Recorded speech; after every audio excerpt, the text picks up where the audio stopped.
Pada episode kali ini kita akan membahas penyimpangan kitab berjanji bagian ketiga. Tonton video ini hingga selesai agar kita memahami bagaimana bentuk kesesatan kitab berjanji yang dijadikan sebagai rujukan kaum Aswaja. Assalamualaikum warahmatullahi wabarakatuh. Berjumpa lagi dengan saya Rio Nadi. Pada episode kali ini kita akan menjelaskan bagaimana penulis kitab berjanji mengkultuskan Nabi secara berlebihan.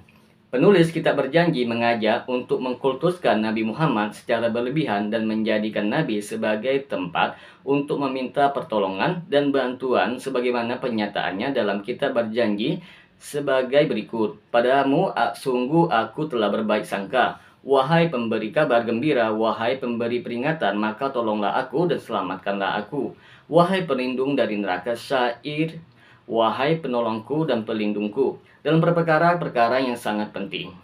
Teman-teman sekalian, sikap di atas merupakan tindakan yang berlebihan kepada Nabi dan mengangkatnya melebihi derajat kenabian dan menjadikannya sekutu bagi Allah dalam perkara gaib dengan memohon kepada beliau dan bersumpah atas nama beliau. Merupakan sikap yang sangat dibenci oleh Rasulullah, bahkan termasuk syirik dalam bab berdoa. Ini sangat menyakiti Nabi, menyelisih petunjuk Nabi, bahkan menyelisih pokok ajaran Islam, yaitu tauhid.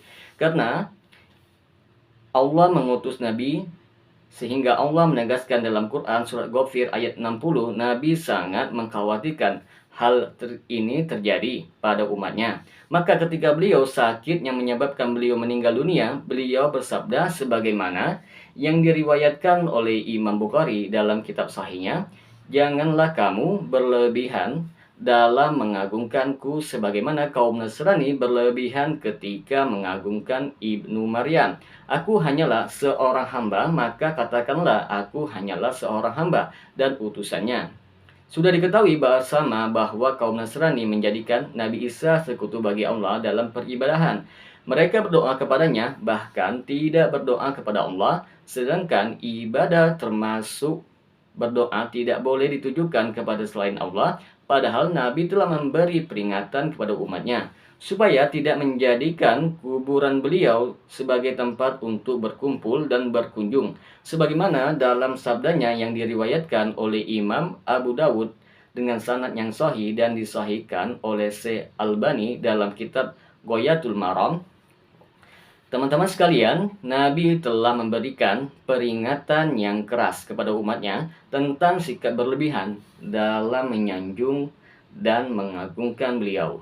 Bahkan ketika ada orang yang berlebihan dalam mengagungkan Nabi, hingga mereka berkata, engkau said kami dan anak said kami, engkau orang terbaik di antara kami dan anak orang terbaik di antara kami, maka Nabi bersabda kepada mereka dalam kitab Ghayatul Maram Syekh Albani, wahai sekalian manusia, katakanlah dengan perkataanmu dan jangan biarkan setan menggelincirkanmu.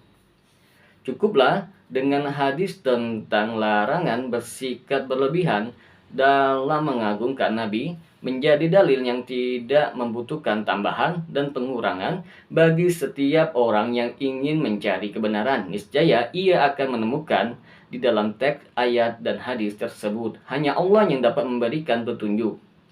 Semoga bermanfaat apa yang saya sampaikan. Assalamualaikum warahmatullahi wabarakatuh.